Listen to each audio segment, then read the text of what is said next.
وإذا سمعوا ما أنزل إلى الرسول ترى أعينهم تفيض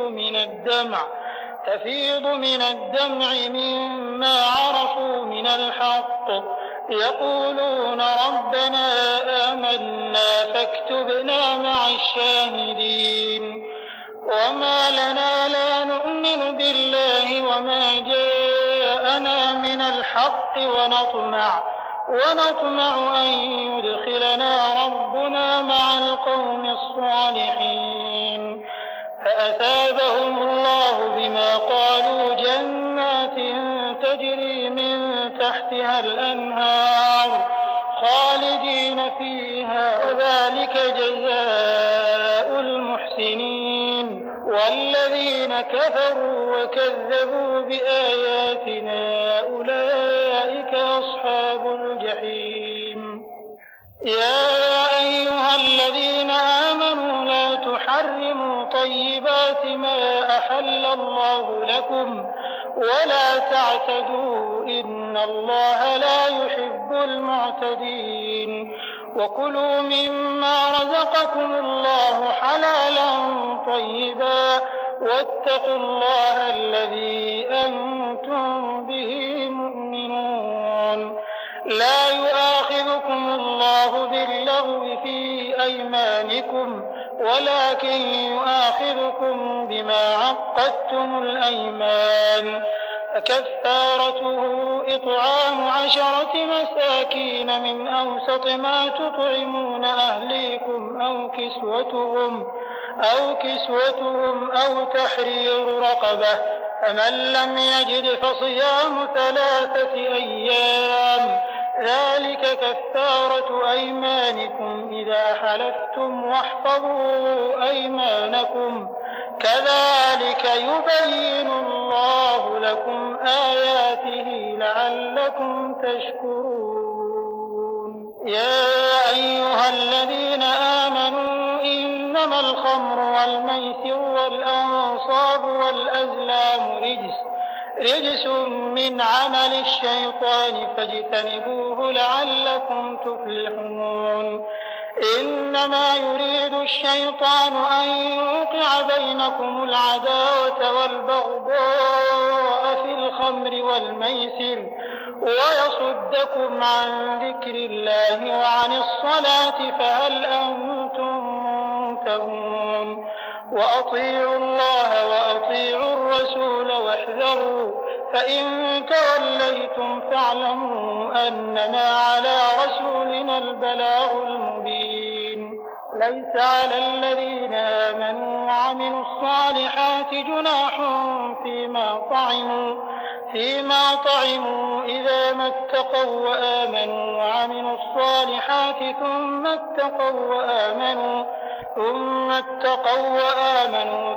اتقوا وأحسنوا والله يحب المحسنين. يا أيها الذين آمنوا ليبلونكم الله بشيء من الصيد تناله أيديكم ورماحكم ليعلم الله من يخافه بالغيب فمن اعتدى بعد ذلك فله عذاب أليم. يا أيها الذين آمنوا لا تقتلوا الصيد وأنتم حرم ومن قتله منكم متعمدا فجزاء مثل ما قتل من النعم يحكم به ذوى عدل منكم هديا بالغ الكعبة أو كفارة طعام مساكين أو عدل ذلك صياما ليذوق وبال أمره عفى الله عما سلف ومن عاد فينتقم الله منه والله عزيز ذو انتقام. أحل لكم صيد البحر وطعامه متاعا لكم وللسيارة وحرم عليكم صيد البر ما دمتم حرما واتقوا الله الذي إليه تحشرون. جعل الله الكعبة البيت الحرام قياما للناس والشهر الحرام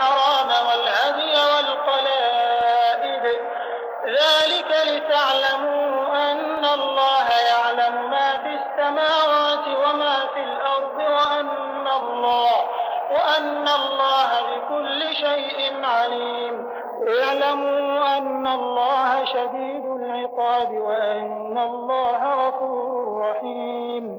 ما على الرسول إلا البلاغ والله يعلم ما تبدون وما تكتمون قل لا يستوي الخبيث والطيب ولو أعجبك كثرة الخبيث فاتقوا الله يا أولي الألباب لعلكم تفلحون يا أيها الذين آمنوا لا تسألوا عن أشياء إن تبد لكم تسؤكم وإن تسألوا عنها حين ينزل القرآن تبد لكم عفى الله عنها والله غفور حليم قد سألها قوم من قبلكم ثم أصبحوا بها كافرين ما جعل الله من بحيرة ولا سائبة ولا وصيلة ولا حام ولكن الذين كفروا يفترون على الله الكذب وأكثرهم لا يعقلون وإذا قيل لهم تعالوا إلى ما أنزل الله وإلى الرسول قالوا حسبنا ما وجدنا عليه آباءنا أولو كان آباؤهم لا يعلمون شيئا ولا يهتدون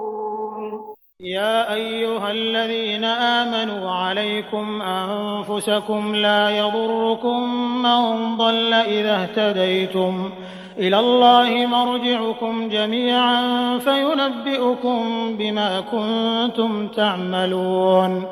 يا أيها الذين آمنوا شهادة بينكم إذا حضر أحدكم الموت حين الوصية اثنان ذوى عدل منكم أو آخران من غيركم إن أنتم ضربتم في الأرض فأصابتكم مصيبة الموت تحبسونهما من بعد الصلاة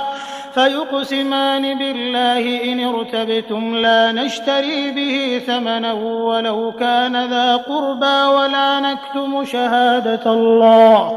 ولا نكتم شهادة الله إنا إذا لمن الآثمين فإن عثر على أنهما استحقا إثما فآخران يقومان مقامهما من الذين استحق عليهم الأوليان فيقسمان بالله لشهادتنا أحق من شهادتهما وما اعتدينا إنا إذا لمن الظالمين ذلك أدنى أن يأتوا بالشهادة على وجهها أو يخافوا أن ترد أيمانهم بعد أيمانهم واتقوا الله واسمعوا والله لا يهدي القوم الفاسقين يوم يجمع الله الرسل فيقول ماذا أجبتم قالوا لا علم لنا إنك أنت علام الغيوب إذ قال الله يا عيسى ابن مريم اذكر نعمتي عليك وعلى والدتك إذ أيدتك بروح القدس تكلم الناس في المهد وكهلا وإذ علمتك الكتاب والحكمة والتوراة والإنجيل وإذ تخلق من الطين كهيئة الطير بإذني فتنفخ فيها فتكون طيرا بإذني وتبرئ الأكمه والأبرص بإذني وإذ تخرج الموتى بإذني وإذ كففت بني إسرائيل عنك إذ جئتهم بالبينات فقال الذين كفروا منهم إن هذا إلا سحر مبين وإذ أوحيت إلى الحواريين أن آمنوا بي وبرسولي قالوا آمنا واشهد بأننا مسلمون إذ قال الحواريون يا عيسى ابن مريم هل يستطيع ربك أن ينزل علينا مائدة من السماء قال اتقوا الله إن كنتم مؤمنين قالوا نريد أن نأكل منها وتطمئن قلوبنا ونعلم أن قد صدقتنا ونكون عليها من الشاهدين قال عيسى ابن مريم اللهم ربنا أنزل علينا مائدة من السماء تكون لنا عيدا لأولنا وآخرنا وآية منك وارزقنا وأنت خير الرازقين قال الله إني منزلها عليكم فمن يكفر بعد منكم فإني أعذبه عذابا لا أعذبه أحدا من العالمين وإذ قال الله يا عيسى ابن مريم أأنت قلت للناس اتخذوني وأمي إلهين من دون الله قال سبحانك ما يكون لي أن أقول ما ليس لي بحق إن كنت قلته فقد علمته تعلم ما في نفسي ولا أعلم ما في نفسك إنك أنت علام الغيوب ما قلت لهم إلا ما أمرتني به أن اعبدوا الله ربي وربكم وكنت عليهم شهيدا ما دمت فيهم فلما توفيتني كنت أنت الرقيب عليهم وأنت على كل شيء شهيد إن تعذبهم فإنهم عبادك إن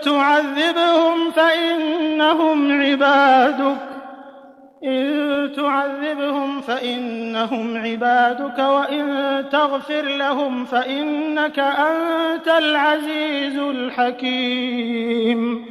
قال الله هذا يوم ينفع الصادقين صدقهم لهم جنات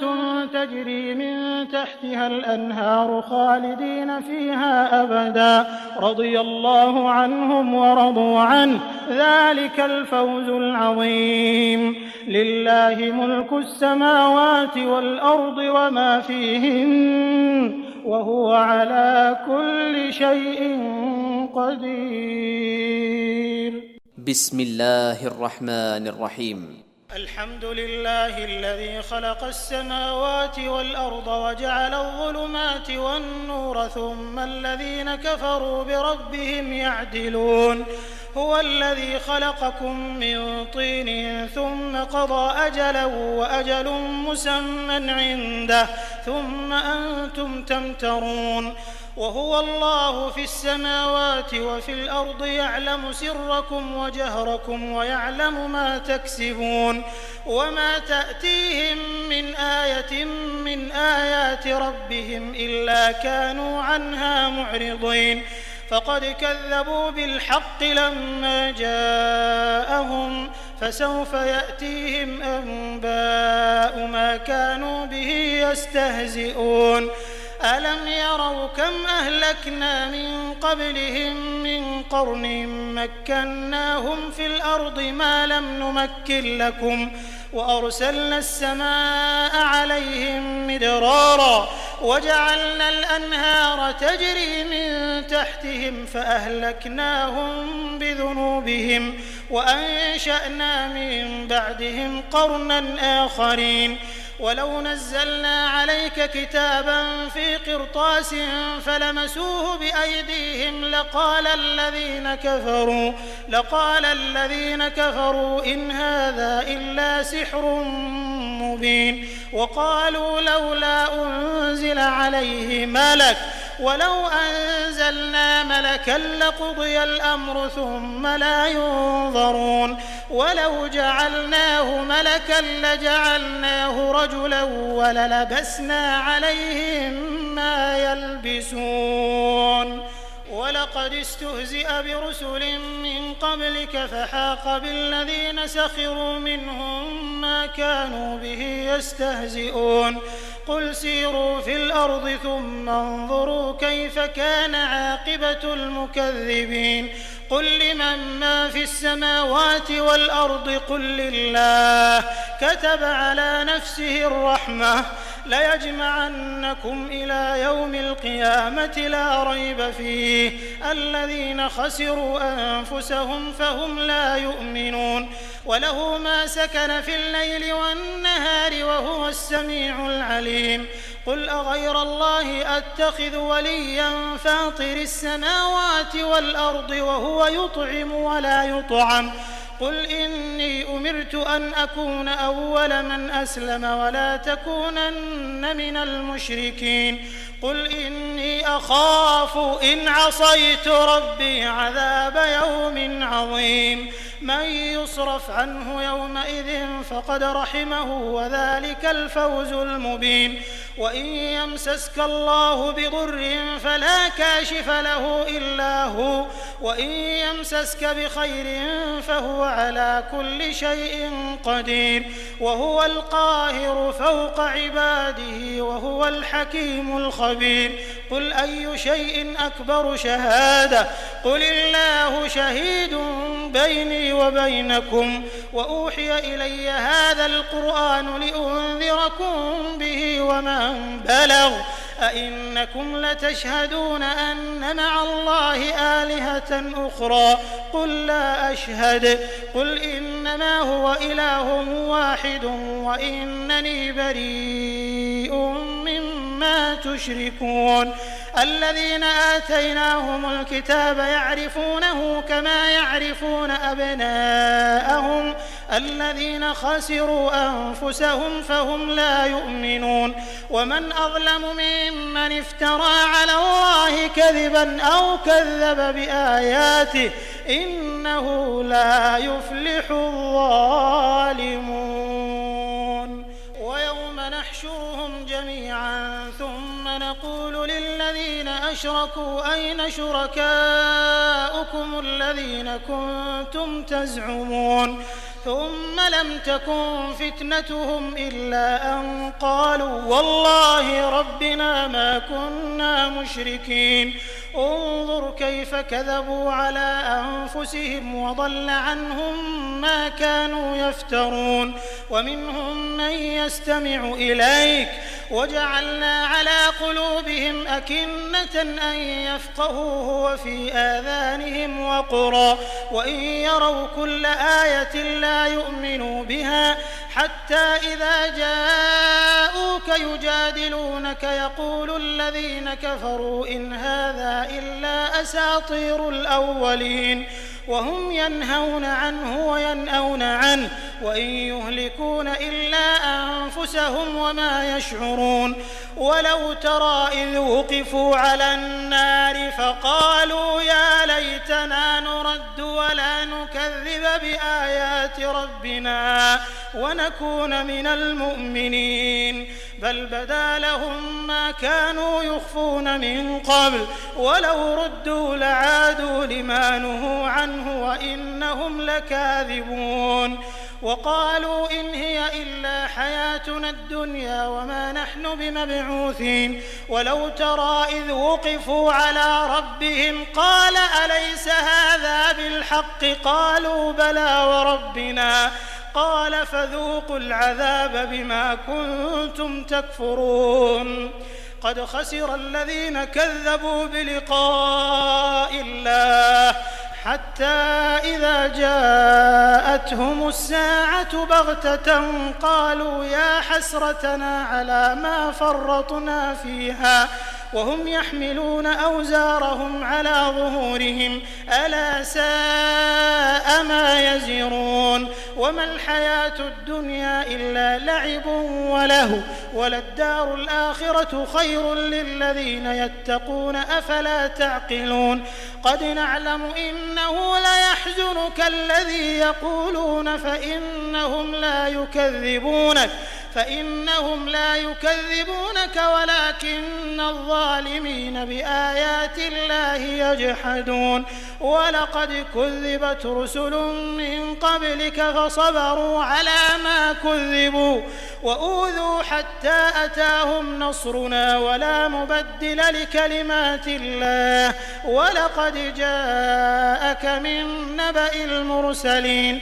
وإن كان كبر عليك إعراضهم فإن استطعت أن تبتغي نفقا في الأرض أو سلما في السماء فتأتيهم بآية ولو شاء الله لجمعهم على الهدى فلا تكونن من الجاهلين إنما يستجيب الذين يسمعون والموتى يبعثهم الله ثم إليه يرجعون وقالوا لولا نزل عليه آية من ربه قل إن الله قادر على أن ينزل آية ولكن أكثرهم لا يعلمون وما من دابة في الأرض ولا طائر يطير بجناحيه إلا أمم أمثالكم ما فرطنا في الكتاب من شيء ثم إلى ربهم يحشرون والذين كذبوا بآياتنا صم وبكم في الظلمات من يشاء الله يضلله ومن يشاء يجعله على صراط مستقيم قل أرأيتكم إن أتاكم عذاب الله أو أتتكم الساعة أغير الله تدعون إن كنتم صادقين بل إياه تدعون فيكشف ما تدعون إليه إن شاء وتنسون ما تشركون ولقد أرسلنا إلى أمم من قبلك فأخذناهم بالبأساء والضراء لعلهم يتضرعون فلولا إذ جاءهم بأسنا تضرعوا ولكن قست قلوبهم وزين لهم الشيطان ما كانوا يعملون فلما نسوا ما ذكروا به فتحنا عليهم أبواب كل شيء حتى إذا فرحوا بما أوتوا أخذناهم بغتة فإذا هم مبلسون فقطع دابر القوم الذين ظلموا والحمد لله رب العالمين قل أرأيتم إن أخذ الله سمعكم وأبصاركم وختم على قلوبكم من إله غير الله يأتيكم به انظر كيف نصرف الآيات ثم هم يصدفون قل أرأيتكم إن أتاكم عذاب الله بغتة أو جهرة هل يهلك إلا القوم الظالمون وما نرسل المرسلين إلا مبشرين ومنذرين فمن آمن وأصلح فلا خوف عليهم ولا هم يحزنون والذين كذبوا بآياتنا يمسهم العذاب بما كانوا يفسقون قل لا أقول لكم عندي خزائن الله ولا أعلم الغيب ولا أقول لكم إني ملك إن أتبع إلا ما يوحى إلي قل هل يستوي الأعمى والبصير أفلا تتفكرون وأنذر به الذين يخافون أن يحشروا إلى ربهم ليس لهم من دونه ولي ولا شفيع لعلهم يتقون ولا تطرد الذين يدعون ربهم بالغداة والعشي يريدون وجهه ما عليك من حسابهم من شيء وما من حسابك عليهم من شيء فتطردهم فتكون من الظالمين وكذلك فتنا بعضهم ببعض ليقولوا أهؤلاء من الله عليهم من بيننا أليس الله بأعلم بالشاكرين وإذا جاءك الذين يؤمنون بآياتنا فقل سلام عليكم كتب ربكم على نفسه الرحمة أنه من عمل منكم سوءا بجهالة ثم تاب من بعده وأصلح فأنه غفور رحيم وكذلك نفصل الآيات ولتستبين سبيل المجرمين قل إني نهيت أن أعبد الذين تدعون من دون الله قل لا أتبع أهواءكم قد ضللت إذا وما أنا من المهتدين قل إني على بينة من ربي وكذبتم به ما عندي ما تستعجلون به إن الحكم إلا لله يقص الحق وهو خير الفاصلين قل لو أن عندي ما تستعجلون به لقضي الأمر بيني وبينكم والله أعلم بالظالمين وعنده مفاتح الغيب لا يعلمها إلا هو ويعلم ما في البر والبحر وما تسقط من ورقة إلا يعلمها ولا حبة في ظلمات الأرض ولا رطب ولا يابس إلا في كتاب مبين وهو الذي يتوفاكم بالليل ويعلم ما جرحتم بالنهار ثم يبعثكم فيه ليقضى أجل مسمى ثم إليه مرجعكم ثم ينبئكم بما كنتم تعملون وهو القاهر فوق عباده ويرسل عليكم حفظة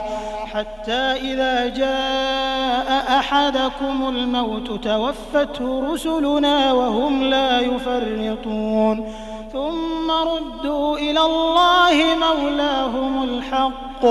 ألا له الحكم وهو أسرع الحاسبين قل من ينجيكم من ظلمات البر والبحر تدعونه تضرعا وخفية لئن أنجانا من هذه لنكونن من الشاكرين قل الله ينجيكم منها ومن كل كرب ثم أنتم تشركون قل هو القادر على أن يبعث عليكم عذابا من فوقكم أو من تحت أرجلكم أو يلبسكم شيعا ويذيق بعضكم بأس بعض انظر كيف نصرف الآيات لعلهم يفقهون وكذب به قومك وهو الحق قل لست عليكم بوكيل لكل نبأ مستقر وسوف تعلمون وإذا رأيت الذين يخوضون في آياتنا فأعرض عنهم حتى يخوضوا في حديث غيره وإما ينسينك الشيطان فلا تقعد بعد الذكرى مع القوم الظالمين وما على الذين يتقون من حسابهم من شيء ولكن ذكرى لعلهم يتقون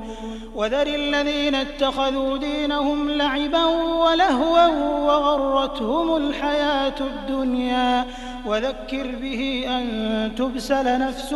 بما كسبت ليس لها من دون الله ولي ولا شفيع وإن تعدل كل عدل لا يؤخذ منها أولئك الذين أبسلوا بما كسبوا لهم شراب من حميم وعذاب أليم بما كانوا يكفرون قل أندعو من دون الله ما لا ينفعنا ولا يضرنا يضلنا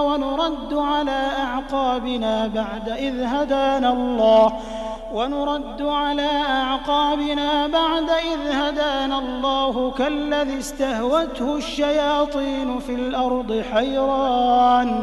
حيران له أصحاب يدعونه إلى الهدى ائتنا قل إن هدى الله هو الهدى وأمرنا لنسلم لرب العالمين وأن أقيموا الصلاة واتقوه وهو الذي إليه تحشرون وهو الذي خلق السماوات والأرض بالحق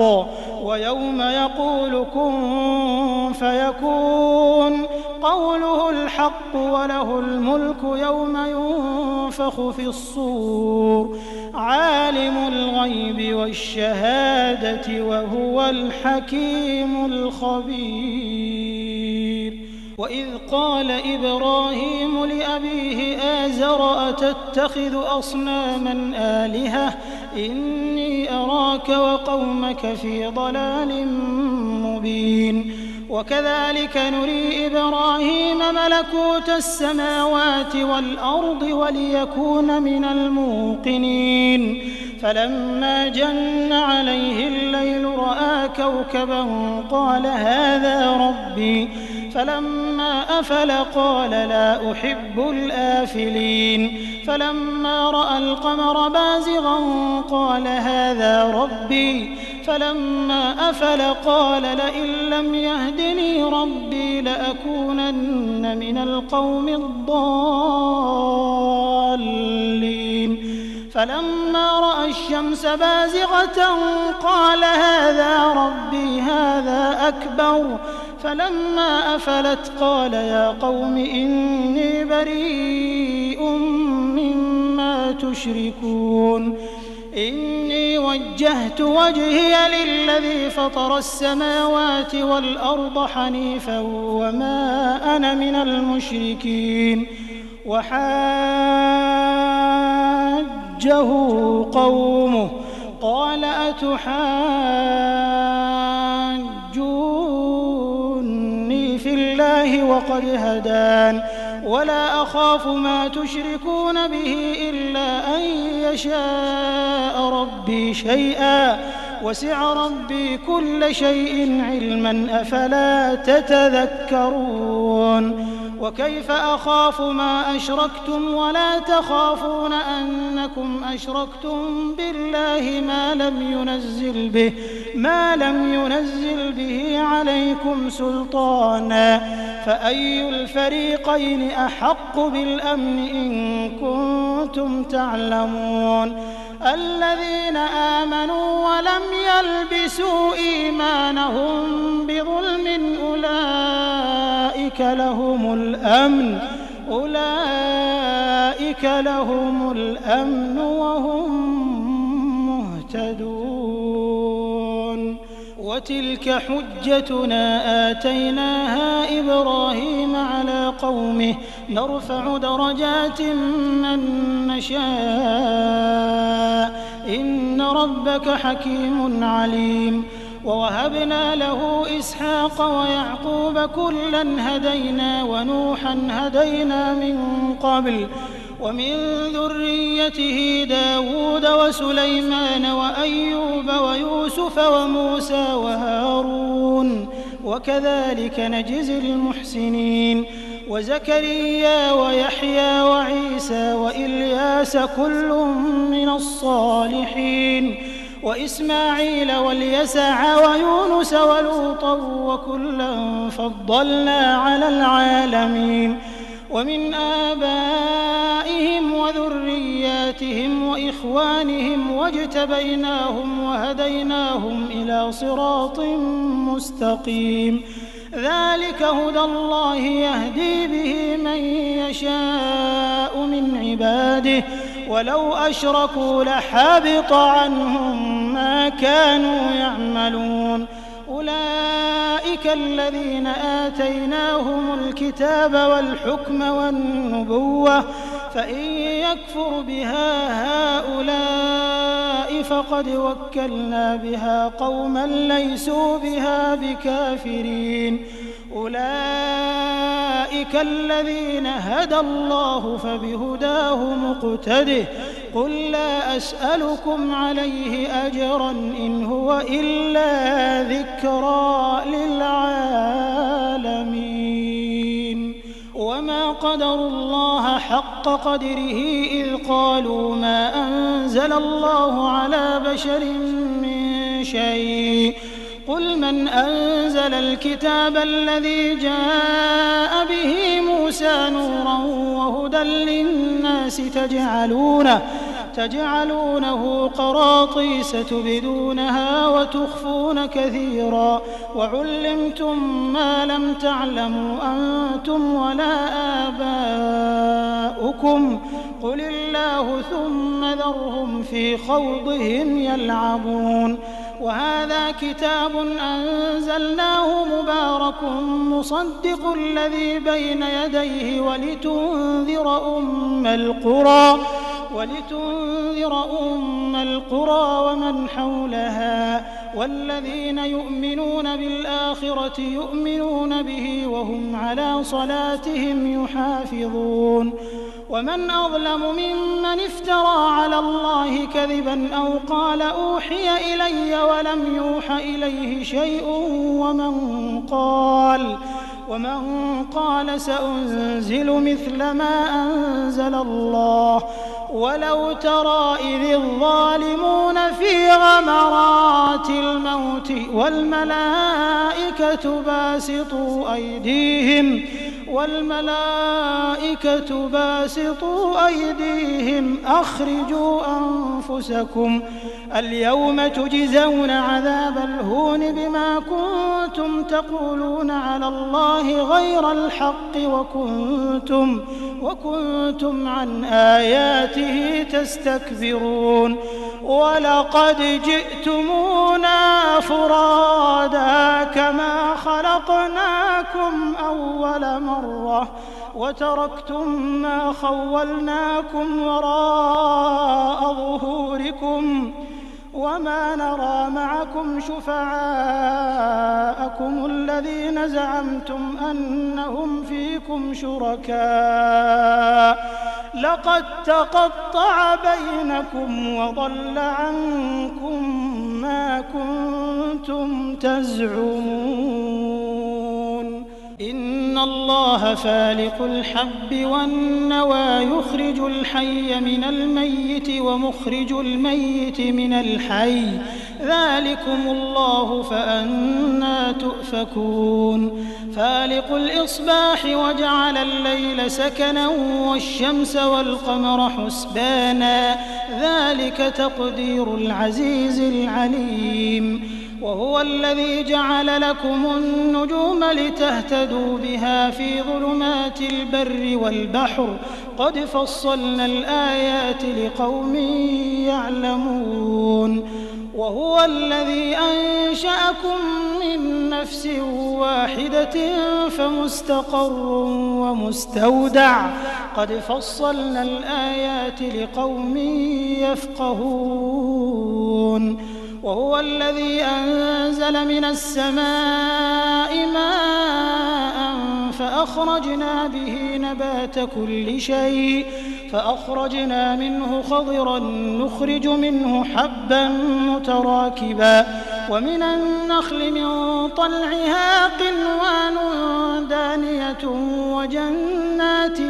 من أعناب والزيتون والرمان مشتبها وغير متشابه انظروا إلى ثمره إذا أثمر وينعه إن في ذلكم لآيات لقوم يؤمنون وجعلوا لله شركاء الجن وخلقهم وخرقوا له بنين وبنات بغير علم سبحانه وتعالى عما يصفون